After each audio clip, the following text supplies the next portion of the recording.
ଚିତ୍ରକୂଟର ପର୍ବତରେ ଦିନେ ଗୋଟିଏ କାଉ ଏକ ଏମିତି କାମ କରିଦେଲା ଯେ ରାମଚନ୍ଦ୍ରଙ୍କର ରାଗ ଆକାଶ ଛୁଇଁଲା। ହେଲେ ଏ କାଉଟା ସାଧାରଣ କାଉ ନଥିଲା। କିଏ ଥିଲା ଏ କାଉ? କାହିଁକି ସେ ଏପରି କଲା? ଆଉ କେମିତି ସେ ବଞ୍ଚିଗଲା? ଚାଲନ୍ତୁ ଏହି ଘଟଣାକୁ ବିସ୍ତାର ରୂପରେ ଜାଣିବା। ତା ପୂର୍ବରୁ ଗୋଟିଏ ସବସ୍କ୍ରାଇବ୍ ନିଶ୍ଚୟ କରନ୍ତୁ। ବନବାସ ସମୟର କଥା। ରାମ, ସୀତା ଆଉ ଲକ୍ଷ୍ମଣ ଚିତ୍ରକୂଟରେ ରହୁଥିଲେ। ଦିନେ ସକାଳେ ଲକ୍ଷ୍ମଣ ବଣରୁ ନାନା ରଙ୍ଗର ଫୁଲ ତୋଳି ଆଣିଲେ। ରାମ ନିଜ ହାତରେ ସେହି ଫୁଲରେ ଏକ ସୁନ୍ଦର ମାଳ ଗୁନ୍ଥିଲେ। ଭକ୍ତି ଓ ପ୍ରେମରେ ସେ ମାଳଟିକୁ ସୀତାଙ୍କୁ ପିନ୍ଧାଇ ଦେଲେ। ଏହି ସମୟରେ ଦେବରାଜ ଇନ୍ଦ୍ରଙ୍କ ପୁଅ ଜୟନ୍ତ ସେଠାରେ ପହଞ୍ଚିଲା। ତା ମନରେ ସନ୍ଦେହ ଜାଗିଲା।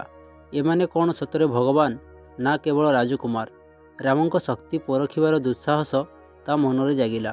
ସେ କାଉ ରୂପରେ ଉଡ଼ି ଆସି ସୀତାଙ୍କ ପାଦରେ ଜୋରରେ ଥଣ୍ଟ ମାରି ଉଡ଼ିଗଲା। ଥଣ୍ଟ ଆଘାତରେ ସୀତାଙ୍କ ପାଦରୁ ରକ୍ତ ବାହାରିଲା। ପ୍ରଭୁ ଶ୍ରୀରାମଙ୍କ ନୟନରୁ କ୍ରୋଧାଗ୍ନି ଜଳି ଉଠିଲା। ସେ ତଳେ ପଡ଼ିଥିବା ଏକ କୁଶ ବା ଘାସକୁ ଉଠାଇ ବ୍ରହ୍ମାସ୍ତ୍ରରେ ଅଭିମନ୍ତ୍ରିତ କରି କାଉ ପଛେ ପଛେ ଛାଡ଼ିଲେ। ପ୍ରାଣ ବିକଳରେ କାଉ ରୂପୀ ଜୟନ୍ତ ଉଡ଼ି ଉଡ଼ି ପ୍ରଥମେ ସେ ତା ବାପା ଇନ୍ଦ୍ରଙ୍କ ପାଖକୁ ଗଲା।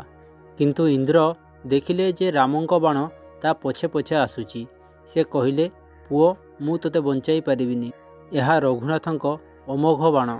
ଜୟନ୍ତ ସେଠୁ ବ୍ରହ୍ମା, ଶିବ ଆଦି ସମସ୍ତ ଦେବତାଙ୍କ ପାଖକୁ ଗଲା। କିନ୍ତୁ କେହି ତାକୁ ରକ୍ଷା କରିପାରିବେ ନାହିଁ ବୋଲି କହି ଫେରାଇ ଦେଲେ।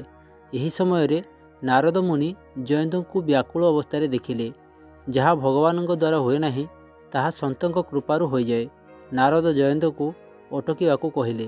କିନ୍ତୁ ଜୟନ୍ତ ଦୌଡ଼ୁ ଦୌଡ଼ୁ କହିଲା, ଆପଣ ଦେଖୁନାହାନ୍ତି କି ମୃତ୍ୟୁ ମୋ ପଛରେ ଲାଗିଛି। ଏ ବାଣ ମୋ ପ୍ରାଣ ନେବ। ତ୍ରିଲୋକରେ ମୋର ରକ୍ଷା କରିବାକୁ କେହି ନାହାନ୍ତି। ମୋ ପିତା ମଧ୍ୟ ସାହାଯ୍ୟ କରିବାକୁ ମନା କରିଦେଲେ। ଏବେ ମୁଁ କୁଆଡ଼େ ଯିବି, କ'ଣ କରିବି କିଛି ବୁଝିପାରୁନି। ଜୟନ୍ତ ଦୌଡ଼ୁଥିଲା। ତେଣୁ କଥା ହେବା ପାଇଁ ନାରଦଙ୍କୁ ବି ତା ସାଙ୍ଗରେ ଦୌଡ଼ିବାକୁ ପଡ଼ିଲା। ନାରଦ ଦୌଡ଼ୁ ଦୌଡ଼ୁ ପଚାରିଲେ, ଯେତେବେଳେ ବାଣଟା ତୋ ପଛରେ ଲାଗିଥିଲା ସେତେବେଳେ ଏହା କେତେ ଦୂରରେ ଥିଲା? ଜୟନ୍ତ କହିଲା, ପ୍ରାୟ 3 ହାତ ଦୂରରେ। ନାରଦ ପୁଣି ପଚାରିଲେ, ଏବେ କେତେ ଦୂରରେ ଅଛି? ଜୟନ୍ତ କହିଲା, ଏବେ ବି 3 ହାତରେ ଦୂରରେ ଅଛି। ଆଗକୁ ଜାଣିବା ଏହି ବାଣ କାହିଁକି ବୋଧ ନ କରି କେବଳ ପଛେ ପଛେ ଗଡ଼ାଉଥିଲା ଓ ଏଥିରୁ ରକ୍ଷା ପାଇବା ପାଇଁ ନାରଦ କ'ଣ ଉପାୟ ବତାଇଲେ। ତେଣୁ ଶେଷ ଭାଗଟି ନିଶ୍ଚୟ ପଢ଼ନ୍ତୁ ଓ ସବସ୍କ୍ରାଇବ୍ କରିନଥିଲେ ଗୋଟିଏ ସବସ୍କ୍ରାଇବ୍ କରିଦିଅନ୍ତୁ। ଘଟଣାଟିକୁ ଠିକ୍ ଭାବରେ ଜାଣି ନାରଦ କହିଲେ, ଯଦି ଏହି ବାଣକୁ ତୋତେ ମାରିବାର ଥିଲା ତେବେ ବହୁତ ଆଗରୁ ମାରି ଦେଇ ସାରିଥାନ୍ତା। ତୁ ଯେତେବେଳେ ସବୁ ଜାଗାରେ ଅଟକି ସାହାଯ୍ୟ ମାଗିଲୁ ସେ ବି ଅଟକି ରହିଲା। ପୁଣି ଯେବେ ତୁ ଦୌଡ଼ିଲୁ ସେ ତ ପଛେ ଲାଗିଲା। ଜୟନ୍ତ କହିଲା, ଆପଣ ଠିକ୍ କହୁଛନ୍ତି ମୁନିବ, କିନ୍ତୁ ଯଦି ଏହା ମୋତେ ମାରିବ ନାହିଁ ତେବେ ମୋ ପଛେ କାହିଁକି ଲାଗିଛି? ନାରଦ ବୁଝାଇ କହିଲେ, ଏହି ବାଣ ସେତେବେଳେ ଯାଏଁ ତୋ ପିଛା ଛାଡ଼ିବ ନାହିଁ ଯେତେବେଳେ ଯାଏଁ ତୁ ଫେରି ରାମଙ୍କ ଚରଣରେ ପଡ଼ି କ୍ଷମା ମାଗିବୁ ନାହିଁ। ଜୟନ୍ତ କହିଲା, ମୁଁ କେଉଁ ମୁହଁରେ ତାଙ୍କ ପାଖକୁ ଯିବି? ନାରଦ କହିଲେ, ମୁଁ ତୋତେ ଏକ ଉପାୟ କହୁଛି। ତୁ ଯାଇ ତାଙ୍କ ଚରଣରେ ପଡ଼ି କହିବୁ, ତ୍ରାହିମାମ୍ ତ୍ରାହିମାମ୍। ଆଉ ଯେବେ ସେ ତୋତେ ପଚାରିବେ ଏଠି କ'ଣ କରିବାକୁ ଆସିଛୁ, ତୁ କହିବୁ ଯେ ଆଗରୁ ମୁଁ ଆପଣଙ୍କ ଶକ୍ତି ଦେଖିବାକୁ ଆସିଥିଲି, ତାହା ଦେଖିସାରିଛି। ଏବେ ଆପଣଙ୍କ ସ୍ୱଭାବ ଦେଖିବାକୁ ଆସିଛି। ନାରଦଙ୍କ କଥା ମନରେ ରଖି ସେ ଚିତ୍ରକୂଟ ପହଞ୍ଚିଲା ଓ ସେମିତି ହିଁ କଲା।